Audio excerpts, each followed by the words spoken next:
Bottom of the hour, back on Get Up. The game is called Awesome, Awful, Awkward. Jeff, looking back on Week 10, now concluding. Give me something you saw that was awesome. George Pickens' touchdown catch. This is insane. Body control. Exactly. He elevates, spins in the air, catches the ball, and the landing itself, I'm getting hip pointers. It might shatter. The pelvis might shatter for me. But he's able to catch this thing and bring it in, making Russell Wilson look like the best decision Tomlin ever made is right. That is an insane catch by George Pickens. That was awesome, but the awful thing, Graziano, came in the same game. Washington still has a chance to win. It's 4th and 1 from midfield. They're not going to run a play, guys. They're not going to run a play. Don't. Oh, you gotta be kidding me. Do it. Come on. Oh, the rookie. Oh, and that ended the game. That was unfortunate. Rookie's going rookie. Rookie's going to rookie. Newton. No, they're not going to snap the ball. Just Poor don't. guy. Just don't. Just Playing well, too. He's Exactly. really good. All his fam at home being like, come on. Oh, That was awful. that's brutal. Neek, show me something awkward. Oh, CeeDee Lamb not being able to see the ball in the sun, and the owner suggesting that we just tear down the whole stadium now. No, just close the blinds. We don't got to tear down the house. Just close the blinds. It's pretty awkward when your own stadium works against you for, what's this, like the third time we've seen something like this happen? Don't they punt the ball into the Jumbotron, too? Yeah. It's just a mess down there, man. It's just a damn mess. Hey, you know what? Beautiful though? place. Hey, Yeah. they making money down there. Yeah. They ain't winning games. They making money. That's for sure. The question is, where does it all go from here? The Cowboys clearly are a team that is going to have to do some rebuilding after this season. Maybe it will, maybe it won't involve making a coaching change. In the event that it does, Stephen A. Smith yesterday, as only he can, had a suggestion on First Take. I believe that the Dallas Cowboys should tank the rest of the season, get the number 1 overall pick, so you can draft Deion Sanders, and by the way, hire primetime Deion Sanders as your head coach for the Dallas Cowboys. I think that should be Jerry Jones's master plan. That's right, I said it.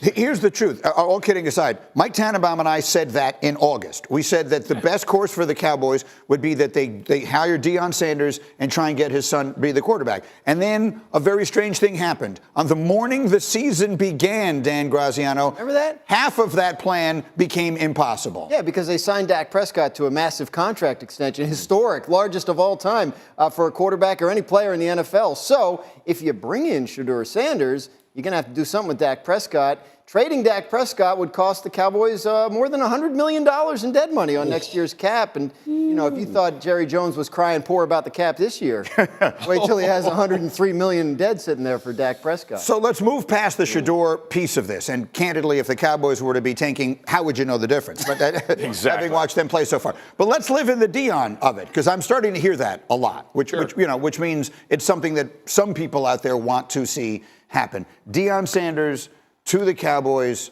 in a vacuum. Do you like it?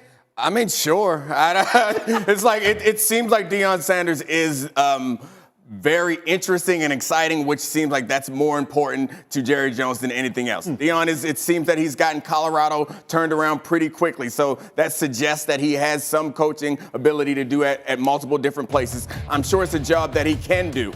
I'm not sure that this is a job that anyone can succeed at, given the current state of the situation there and the way the expectations are and the way the franchise is being built. So sure, Deion is so unorthodox a figure in coaching. He's so unique that maybe it will work, but I don't have any reason to believe that anybody, I don't think Belichick goes in there and fixes it. I would love to see Mike Vrabel is another great coach that I think I would love to see in that situation. But imagining Mike Vrabel trying to operate in a situation where the owner is giving press conferences outside the locker room before it starts, before they then can speak to you, seems absurd. It's a situation that I think most self-respecting coaches, like top of the top coaches, would not be interested in, and which is why I'm not sure that Deion should even consider it. Right. I actually like the fit. I think the issue would be Jerry more than Deion. I think Jerry might not like the shine that Deion would get and create. And Deion sticks by his conviction and does not care. He's not going to placate to anybody, whether it's Jerry Jones or anyone else. The head coaching job in the NFL is based on this. Can you hire good coaches to be your coordinators? And I think Deion can be and you set the standard for how you're going to tolerate your players. Is this guy what I want to be a Dallas Cowboy? That's what separates Deion from others. And when you see the Dan Campbells of the world, right, and you see these players, even D'Amico Ryan, it's the style of player that you want to run and be part of your organization. That's where I think Deion separates himself from other coaches, and I think that would be a very good fit for that. As you were talking, it hit me that Deion is actually the perfect person for this situation. Sure. Because there has to be someone with a personality and credibility big enough that he can say, I don't care what what the owner says. And that when the players try to circumvent this situation, Deion's going to say no. No, that's exactly right. I can't accept that. I'll go somewhere else. I don't need this. That's right. I do think that it has to be someone like that, and maybe Belichick fits in that category because of his cachet, where someone that is so well respected and has so much cachet or power or goodwill from some other situation that Jerry Jones can't overshadow them and make them look like they're just a crony for the owner.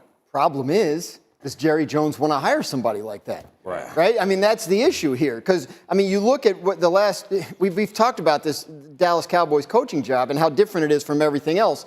We've talked, how Mike McCarthy's a guy